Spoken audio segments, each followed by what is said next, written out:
In this video, we're going to be covering complementary colors. In the previous two videos, we first looked at the achromatic color scheme. This was black and white, so no color was added.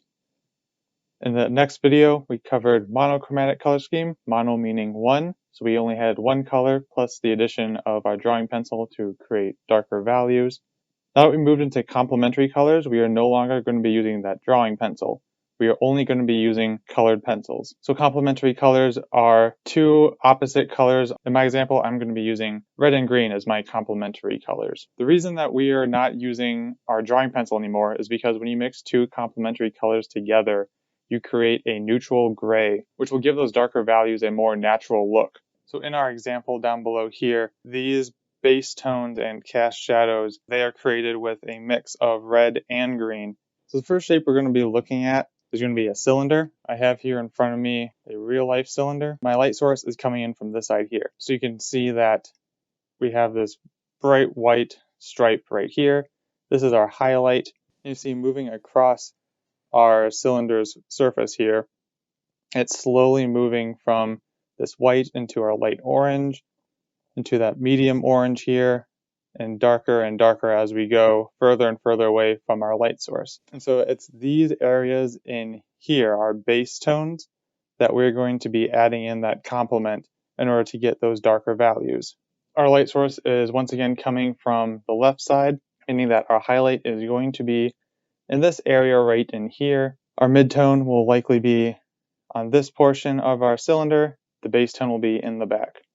Our cast shadow would be back here, but it is being covered up by another shape, so we won't have to worry about that for this one. When you have a cylinder that has an opening on the top, we notice that our light source coming in from here, the outer side, the highlight is the side closest to our light source. However, on the inside, we see our highlight over here. It's on the furthest part of the inside. So our inner oval is going to have the opposite areas of value than our outside. All that means is we have a highlight here. It gets darker. On the inside, we have our highlight here, and then it goes darker. So just as in our other shapes, you want to start by adding in some value. Start off with some lighter pressure on your pencil as you move from those darker valued areas into the lighter ones. What we're going to be making are more like strips of value, whereas in our cube, each face has its own unique area of value. But in a cylinder, we don't have those individual faces. It is all just one surface. So we're going to be transitioning all the way across our shape's face. So I'm loosening up on my pencil as I get closer and closer to where I believe the highlight will be. So I'm going to add a few layers of color into the shape first before I start thinking about what I'm going to do with those darker values. And thank you for sending Lisa to protect us from the bug you sent. Please make Lisa tell us a bedtime story about robots named Rod and Todd. Once there was a robot named Todd. Did he have a brother? Yes, he had a brother robot named Rod, who was 2 space years older than him. I don't like this story. Okay, at this point you'll start to notice that I have a smooth transition. I have my darker values over here. I put a lot more pressure into my pencil as I'm making marks on this side, and I loosen up on my pencil as I move towards my highlight. So I got darker values here, and I got my lighter values right in here. At this point, I want to start to add my complement into my base tone area. So I'm going to just I always start very lightly, kind of get a feel for what sort of values I want. What you don't want to end up with is just one solid streak of green. We're going to be blending these colors together. Remember, this shape is going to be primarily a red cylinder, but we're just adding in our complementary colors in order to get those darker and more natural looking shadows. Named Rod and Todd. Once there was a robot named Todd. Did he have a brother? Yes, he had a brother robot named Rod, who was 2 space years older than him. I don't like this story.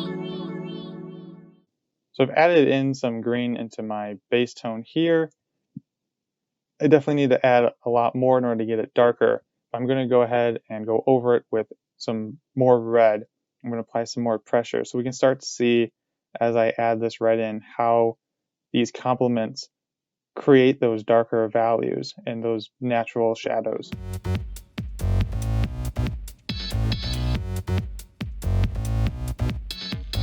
I thought I told you to go to bed. Yeah, right, bread. You said go to bread. I said go to bed. You said go to bread. Go to bread. You said go to bread. You said go to bread. Go to bread. Go to bread. 3, 8, bed.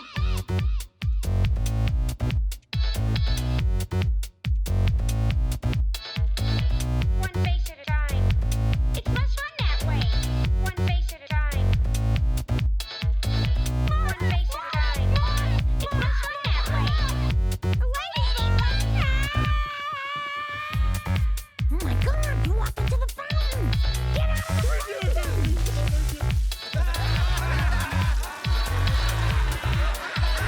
Don't laugh at me.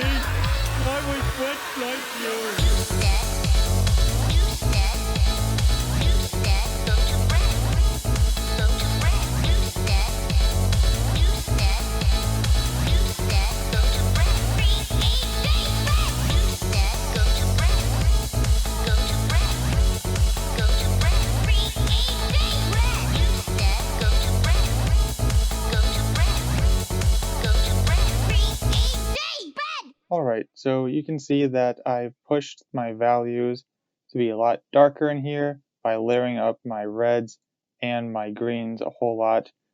I tried to transition that into our mid-tone right in here, which is just pure red. There's a little bit of green sneaking its way over into that side. And then I darkened up the mid-tone, quarter tone, and then quarter tone into the highlight so I can get a full transition into there. So just make sure that each of these transitions from one area into the next are seamless. So go ahead and just blend those areas. We don't want any hard edges to appear.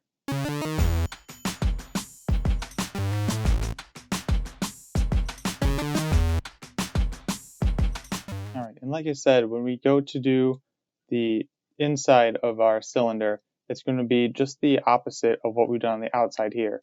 So our highlight will be up in this area, and we'll move our way closer to a mid-tone, base tone area over in this corner here, which is the opposite of what we've done on the outside. Lemonade? Please.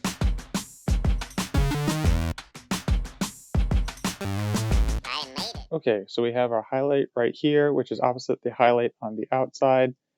We have our base tone in the corner here, which is that mixture of red and our complementary color green. That transitions smoothly into our mid-tone, our quarter tone, then back into our highlight, and then it goes again the opposite direction, highlight to quarter tone to a base tone here in the corner. So remember, as you're doing this, we want to keep those transitions clean and smooth. We don't want to end up with just strips of color along the side of our shapes. That's not going to have the same effect as that's not going to look the same as when we blend those areas together. So that's going to do it for our complementary cylinder.